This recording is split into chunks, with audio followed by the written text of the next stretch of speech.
Come on then, welcome to the sound of the start of the weekend. It's the NTT20 betting show, sponsored by Sky Bet. It's me, Ali Maxwell, and him, George Ellick, making betting picks ahead of a full slate of EFL action, and we are bang up for it. This podcast is very strictly for over 18s only. Gambling comes with risks. So if you're thinking of placing a bet this weekend or anytime, make sure that you brush up on the risks that come with gambling. Head to gambleaware.org for the best place to brush up on them. Some weeks you get to the betting show and you just think, how on earth is it Thursday afternoon and the sound of the start of the weekend already? And with that comes great excitement for me. I think there'll be a lot of people who are watching or listening to this who aren't as into international football as we are. Specifically one team where this has felt like a long time waiting, a long time coming. So to them, we're back it's Thursday afternoon recording. We've got EFL football tonight. Yeah.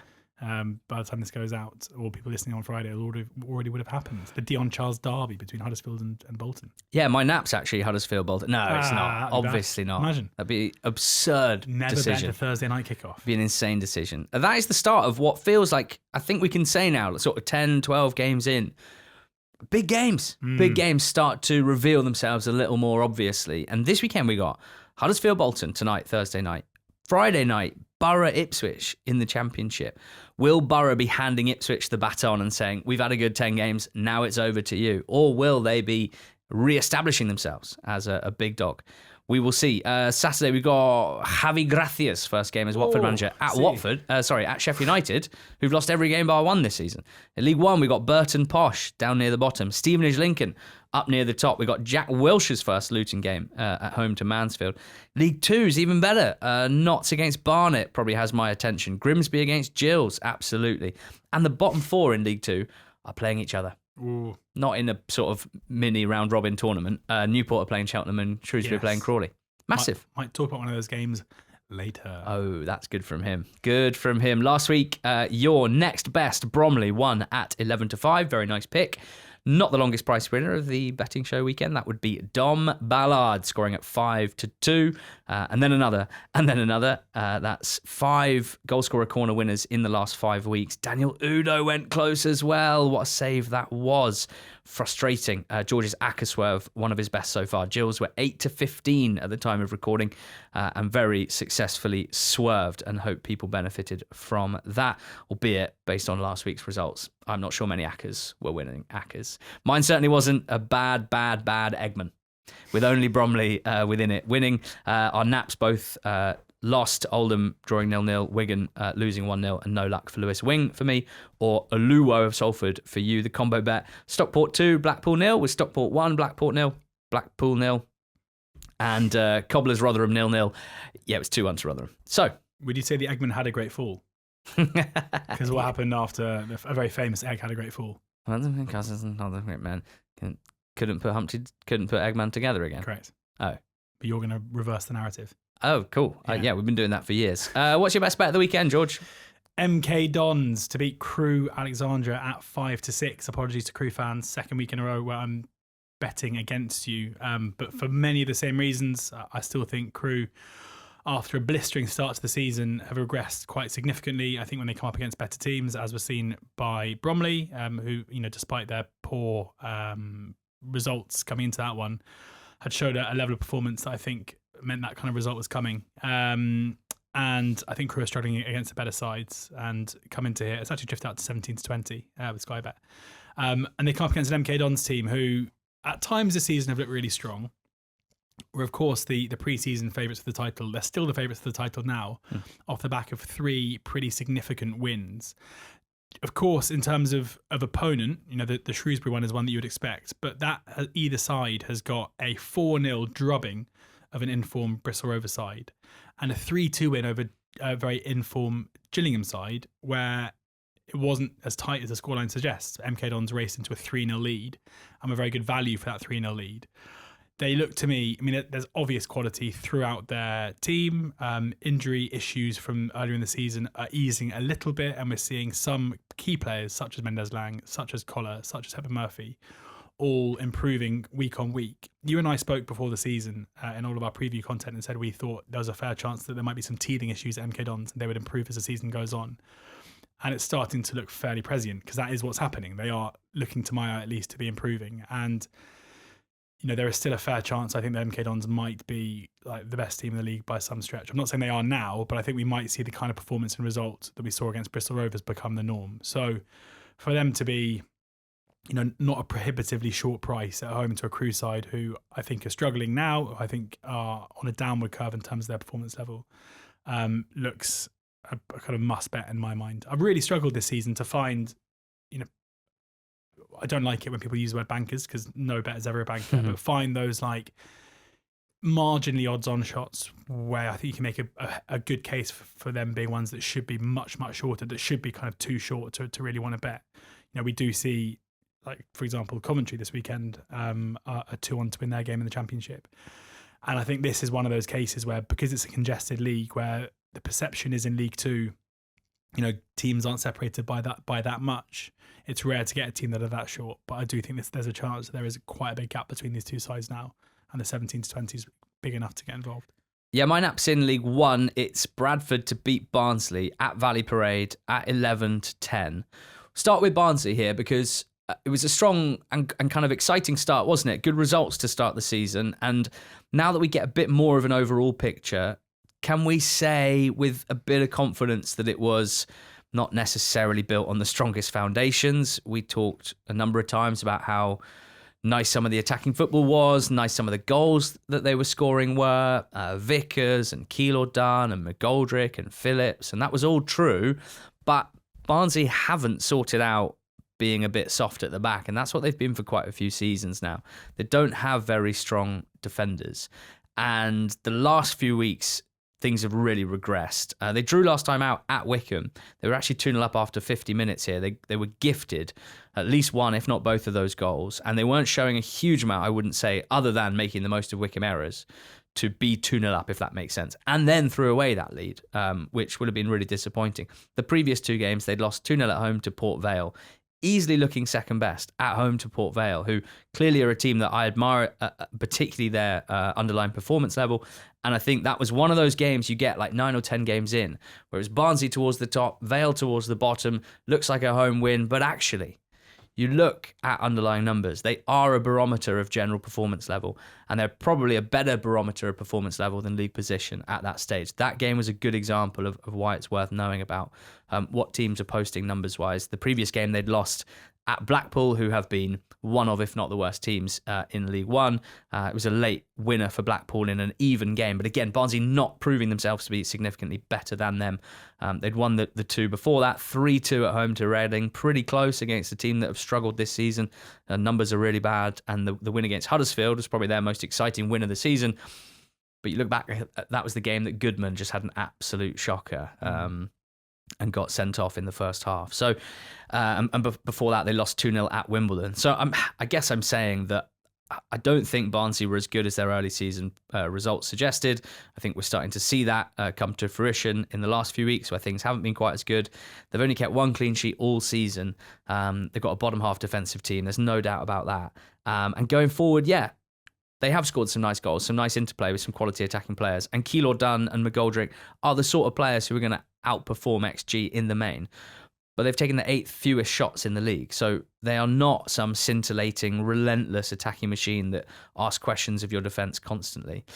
They are against Bradford City, who are the top attacking team in the league, on both literal goals with 20 and underlying numbers, which is neat. They have won 5 out of 5 at Valley Parade this season. They won 17 of 23 at home last season. So they've won 22 out of their last 28 games at home in the league at Valley Parade. Like, we are basically, sometimes I like to think we're like auditors, football auditors, right? And you're trying to find red flags or signs of smouldering embers and try and work out when things aren't as good as they seem. With Bradford, I've been waiting for something to be like, no, here's a reason why this hot start looks a little unsustainable. And I'm scrambling for reasons not to be optimistic right now. They are the third favourites for the title. Bradford City are the third favourites for the League One title. And I'm finding it hard to find the skeletons in their closet, in their footballing closet. Yes, they're not the best side defensively. But I think that's partly a personnel issue. They signed a lot of centre-backs in the summer, not very few of which had people excited at the time, but they seem to be doing all right as a unit. But also I think it's partly a function of the style of play. That they've been way more front-footed and energetic and attacking as people thought they would be. The best attacking team in the league sitting here right now by both underlying metrics and literal goals. I think part of the reason their defensive numbers aren't great are a function of that attacking style. They could be a little less gung-ho and they might have slightly better defensive numbers. But clearly right now, this balance is the best possible balance because they are one of the best teams in the league. They had last weekend off. They had a little midweek fun in the trophy, beating Everton kids 5-1. Confidence-boosting goals from fringe attackers like Kavanagh, Humphreys, who's been out the team in the league the last few weeks. Patterson got one as well. I'm possibly walking straight into a trap here, but I like this. I like the sound. I like the feel of Bradford 11-10 at home to Barnsley being my best bet of the weekend. What's your next best? So I lied. What? I lied. Not again. I said more on that later about one of the games in League Two, but I forgot I changed my next best. So it was going to be Cheltenham 2-1. Correct. It was going to be Cheltenham 2-1. Knew it. At Newport, basically because I just think it's two poor sides and there shouldn't be as big a price difference between the two as there is, especially with Cheltenham. Obviously, Newport won last weekend, but with Cheltenham having maybe more reason to be on the up after their managerial change. But I'm going to the Championship, and I can understand why the market would have Norwich City as favourites, home to Bristol City. But I just don't think it's right. Okay, because obviously you're always going to factor in an element of home team advantage, and that's understandable. In this specific case, Norwich have played 4 games at home and they've lost all 4. It's a relatively toxic football club at the moment for a lot of reasons, most of them being on pitch, but there's also some fan concern about some aspects of the way they're being run off it too. It's not a particularly happy camp. Whereas they play a Bristol City side who have played 4 away games, are unbeaten in those 4 games, have won 2 and have drawn 2. 2 of those games away from home have already come against probably the 2 teams in the worst state. In Sheffield Wednesday, who they beat 3-0, and Sheffield United, on opening day they beat 4-1. Norwich are probably third in that list in terms of like clubs crisis adjacent, let's say, like on the cusp of things going really, really wrong. And twice they've capitalised on being in that situation, and I don't see why they won't again here. And their underlying numbers are very, very strong over the course of the season, unlike Norwich's that are really poor, like Norwich at the moment projecting like a team who are genuinely going to be in a relegation battle if they don't improve. And then you have the Liam Manning factor. Now, how to factor this into how the game is going to go is very difficult. This is going to be an incredibly emotionally charged atmosphere for a variety of reasons. Manning obviously left Bristol City in the summer, having taken them into the playoffs last season in his only full season there. He moved to Norwich City. Bristol City fans felt quite aggrieved at the time. They obviously won't miss him now because of what Gerhard Struber is doing. It should definitely be noted, not necessarily in betting terms, but just as a general point, that a year ago this week is the anniversary of Liam Manning's son dying, which was obviously an incredibly emotional time last season as well. And I hope that anyone going to this game is aware of that, because I can imagine, given how upset Norwich City fans are at the way that the club is going right now, it will be a pretty nasty time for him in the dugout in the last half an hour or so, and what must be an incredibly difficult week for him. But as I say, because of what's going on, regardless of that, if Bristol City are ahead, I think in the last 20 or 30 minutes, it's going to be a case of Norwich fans making their feelings very clear about what's going on, because obviously on the pitch, it's not good enough right now. So it's a horrible game for Manning to have on in this week for a variety of reasons. I think Bristol City have shown their quality a lot, and yeah, I don't think them going away from home up against a side who seem to be really struggling to play in front of their home fans is necessarily a bad thing. So Bristol City have injuries, it's worth pointing out. Obviously, Jason Knight has undergone surgery. Max Bird is injured as well, a couple of other ones too.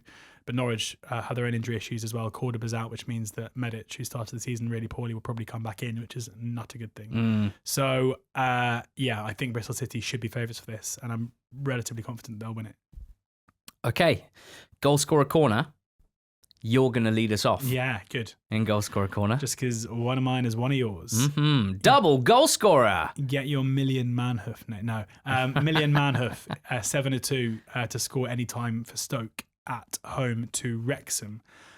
I am excited about this one. Like, this is I'd say one of my stronger fancies for a goal scorer selection, for a variety of reasons. Like, firstly, he's a player that I really like. He's a player that I think is, if this is possible, he's like quietly having a breakout season. I don't think people have quite realised it yet, but I think in 2 or 3 months, he's going to be one of the players that is seen as being an obvious graduate to a top level team relatively soon. You know, he came in a couple of years ago. He's played a lot of football. He's still only 23 years old, left footer playing off that right hand side, and he's a big goal threat. He's already scored 3 goals this season from an expected goal number of 3. Like, generally, players of his ilk, I would say, when they have good goal scoring seasons, outperform their XG because a lot of them are long shots. With him, it's not really the case. He doesn't take that many shots from range. Generally, the positions he gets into are very strong. I think part of that this season is because he's got Sorba Thomas playing on the other side, who we know is a very genuine old school winger who will get wide and will put crosses in the box, and Manhoef is someone who will get onto that back post or drop inside and look to pick up the pieces from a clearance, which he's done so pretty well.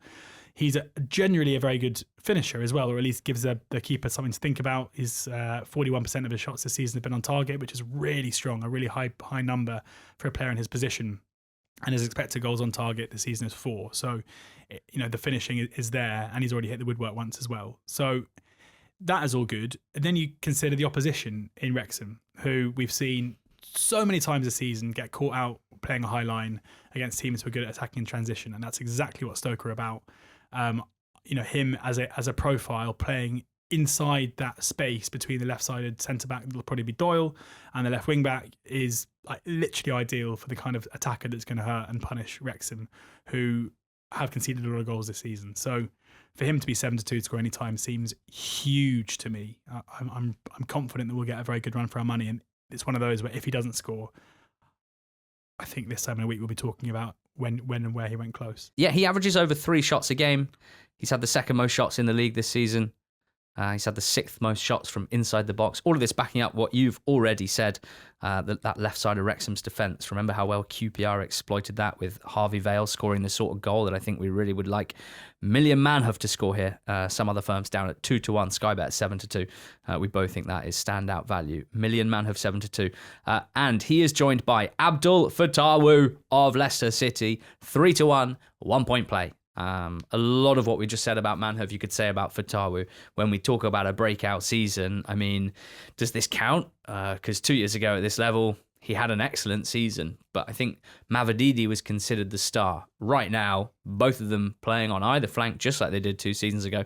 There's absolutely no doubt who the better football player is, the more dangerous goal threat out of Fatawu and Mavididi, and he's in phenomenal form this season. We're talking about him versus Philogene right now as the best, most potent wide attackers in the league, with Manhoef part of that conversation as well. Again, Sky Bet, best price here for Fatawu of Leicester City at 3-1 anytime.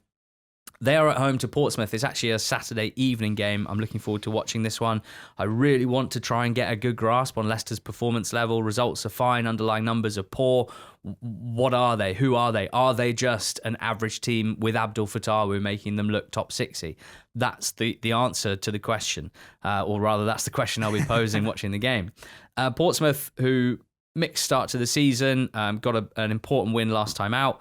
I'm really interested in Fatawu versus Connor Ogilvie, because Ogilvie is one of the least fashionable fullbacks in the Championship. I think defensively he might be among the best in terms of how he sticks to his guns defensively.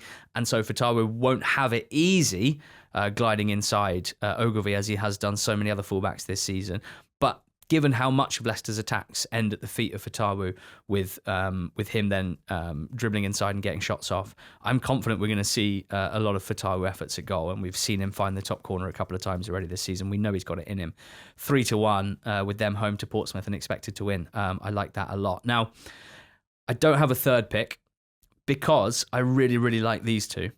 And because they're both high volume guys, Manhoef and Fatawu, regularly having 4 or 5 shots in a game, because they are confidence players, if you like, who, if things are going well, you're just going to keep feeding them. I'm putting 1/4 of a point on Manhoef to score 2 or more with Sky Bet at 28-1. Exciting. For Stoke at Wrexham, at home to Wrexham. And I'm putting 1/4 point on Fatawu to score 2 or more at 22-1 for Leicester at home to Portsmouth. So that's goal scorer corner this week. A point each on Million Manhoof at 7-2 and Abdul Fattawa at 3-1. And then a quarter of a point on each of them to score 2 or more. Manhoof's price 28-1, Fattawu's at 22-1. All of them standout prices with Sky Bet. Aka Swerve. Swerving hard. Salford City, who are hosting Oldham. The 19 to 20 here. I was so tempted to put Oldham as my nap, but it just felt more sense to have this as the Aka Swerve, given that Salford are odds on. Mm-hmm. Salford are on a losing streak, and this happened a couple of times last season where under Carl Robinson they went on 10 or so games where they won very few games. They also go on winning streaks, of which it feels like we've already had one this season. It's just, for whatever reason, I have no idea why some managers go through these spells, and it's just a characteristic of their managerial records. And I'm sure it won't be long until Salford turn this around and start a winning streak and they go on a run of form, which is very strong. But right now they're struggling, and they face an Oldham team who, as discussed on the show last week, are way, way better than their results suggest that they are. They should have beaten Barrow in the late kickoff on Saturday. They had many opportunities to do so. Their shooting boots are still absent. They missed so many chances, create a lot of good chances, seemingly just unable to put the ball in the back of the net. But I think there's very little between these two teams. If anything, I think Oldham are maybe playing even better than Salford right now. And I wouldn't be, given what generally happens when his teams aren't playing particularly or aren't picking up results, I think you have to see, to be betting Salford at home at odds on against a team who are playing well. It would have to be a big leap of faith that things are going to turn around. Yeah, I genuinely wouldn't say that Salford are a better team than Oldham. No. So at the prices, you've got to be swerving. You've got to be swerving. Swerving. It's time for the Eggman, and it is at... Put it back together again. 40.79, so just a touch under 40-1 here, the fivefold. I've got Birmingham at home to Hull, 1.75 the decimal. Interesting one in that both teams have the exact same record this season. 3 wins, 3 draws, 3 defeats. I don't think these two teams are very similar. I think Birmingham are a lot better than Hull. I think they'll finish at least 8 places higher than Hull. Hull away from home, pretty bad. 2 draws, 2 defeats, conceding loads of goals. I'm not really buying that win against Sheffield United before the international break was some sign that Jurkiewicz and Hull have kind of cracked it. They won 1-0 with a shot that was going miles wide, hit the hand of a defender and flew into the top corner. Keeper saved a penalty. Sheffield United should have had another penalty. I think that was 2 poor teams, and one of them won it without necessarily really earning it. So, for me, I'm not re-rating Hull anytime soon, unless, of course, they start proving me wrong in their performances. Blues at home, it's almost the opposite. I'm less worried about Blues than a lot of people seem to be. And I think part of that is just where expectations were set initially, where for me, I didn't set them as high as others. And so I'm not that surprised that they're sort of broadly mid-table right now. But I think there's suggestion in their performances that they're actually more like a sort of top 6 team that haven't necessarily quite nailed it in the execution phase at the top of the pitch right now. But at home, good start, 2 wins, 2 draws. Don't give up many chances. I think I still consider Birmingham at least a top 6 challenger, and I still consider Hull a bottom 6 team. So Birmingham to beat them at home, 1.75 goes in. League 1, Bradford, even money. That's the nap. Already explained it. League 2, I've got MK at home to Crewe as well. That's your nap at 1.85. So that's in there too. And then we round it off with Cheltenham, 2-1. We obviously, there you go. So I was right about us saying about it later. Yep. That's good. No lies here. We obviously broadly thinking along the same lines here. Look, Newport had a good week. Cheltenham have had a good week. Newport beat Cardiff in the trophy, which they really needed for the fans as much as anything else, and the prize money, I guess. And then won at Aki, 1-0 to an own goal. Cheltenham, first game back for Cotterill, they won comfortably at home, and then last week drew at Gillingham, conceding a 95th minute equaliser, almost getting over the line. I think the price here just tempts me to get involved at 2-1.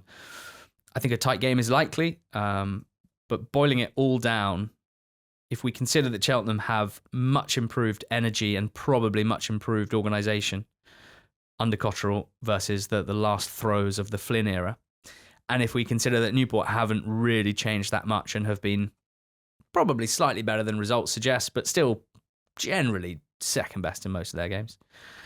Cheltenham just have the better players, I think. Certainly in terms of match winners, Hutchinson's been excellent since he joined. Pretty much looks like he might be the best signing in League Two so far this season. Ethan Archer looks excellent. That's why Luton have signed him. Josh Martin's had a few good moments. Jordan Thomas is back from injury and was off the bench last time out. I think if it is a tight game, I'd definitely want to be on Cheltenham's side of it at 2-1. That's in the Eggman. And lastly, Swindon at evens away at Accrington. It's not a price that gets you super excited, is it? But this is a continuation of my stance that I think Swindon are pretty serious.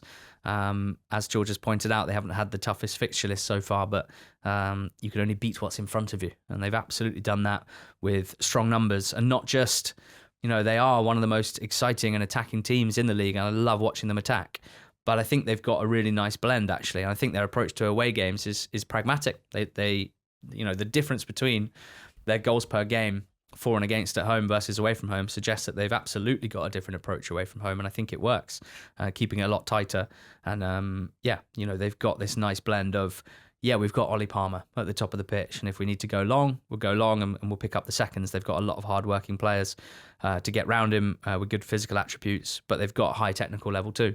And if, as is probably going to be the case here, they need to just be the better team and dominate, they've got that as well because they have the technical level. They've got good passes across the pitch. So Swindon to beat Accrington at even money rounds off the Eggman. It's a fivefold. It's at just a shade under 40-1.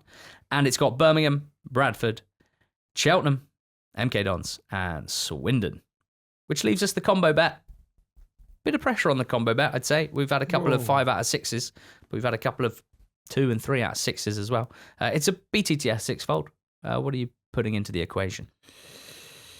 Yeah, I've got Colchester Harrogate in League Two. Colchester obviously flying at the moment. Scored 8 goals in their last 2 games. Harrogate, their approach to these games is always pretty similar. That they're not a team to sit off and try and grind out results. They generally take the games to the opposition, and that normally sees action at both ends.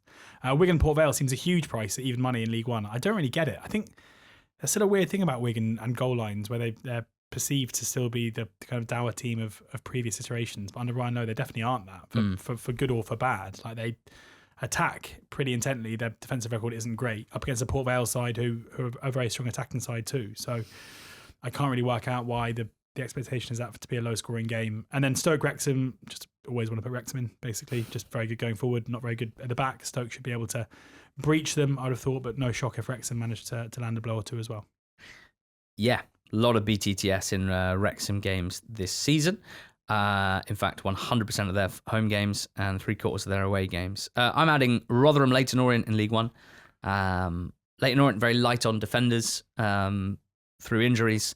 Haven't got the fullbacks that they want available, which means he switched to a bit of a back 3, back 5, but still conceding chances aplenty. Rotherham are just light on good defenders, if that's not too harsh to say. And they are certainly more potent going forward than they are solid at the back right now. I think there's goals in that game between Rotherham and Leyton Orient. Chesterfield Fleetwood is my second addition. Fleetwood might be the most surprisingly goalsy team in the whole EFL. I thought Pete Wild managing a 3-5-2 Fleetwood Town in mostly windy settings would be unders every single game. Instead, 3 goals a game. Split evenly as well. 18 goals scored, 18 goals conceded. It makes no sense to me. But against the Chesterfield team, who I think are always quite up for a bit of a ding-dong, gloves off, let's go attacking each other.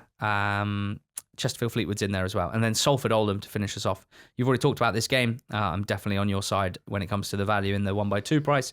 I just think Salford, they're the sort of team who have such quality attacking players that even if they're not putting in their best performance, Udo's going to go close. So that's basically what happened last week. They didn't actually score, but it was a classic example of Salford played pretty badly, but Udo very nearly scored if it wasn't for an incredible save. So I think good for a goal, but I do think Oldham can punch them on the nose as well. So that's going in there as well. So the sixfold is 27.9 in the decimal with Sky Bet as we record. You've put in Stoke, Wrexham, Wigan, Port Vale, Colchester, Harrogate, and I've put in Rotherham, Leyton Orient, Chesterfield, Fleetwood, and Salford, Oldham. So, just feeling really, really, really positive about life, business, the weekend football, and the bets. Do you mean the artist, The Weekend? No, I don't like him at all. Okay, good. Yeah. Interesting. You feeling good? Yes. Less good, it seems. No, I am. I am feeling good. I'm just wondering about you in the weekend now. Yeah, no, I feel good. I like my selections. I'm especially excited about Million. Yeah. Do you think his friends call him Million?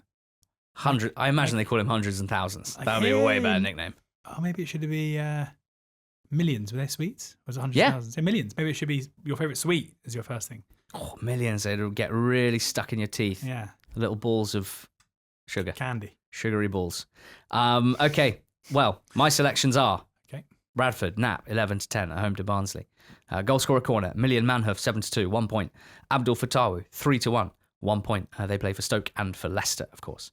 And a quarter point on each of them to score 2 or more. That's Manhuff, 2 or more, 28-1 with Skybet. Fatawu, 2 or more, 22-1 with Skybet. The Eggman, the fivefold acca, Birmingham, Bradford, Cheltenham, Swindon, MK Dons, 40.79 the price, the decimal with Skybet. And the BTTS sixfold is Stoke Wrexham, Wigan Port Vale, Rotherham Leighton Orient, Chesterfield Fleetwood, Colchester Harrogate, Salford Oldham. So my Knapp MK Dons at 17-20 at home to Crewe. My next best Bristol City away at Norwich City at 17-10. I am hard swerving Salford at 19-20 at home to Oldham.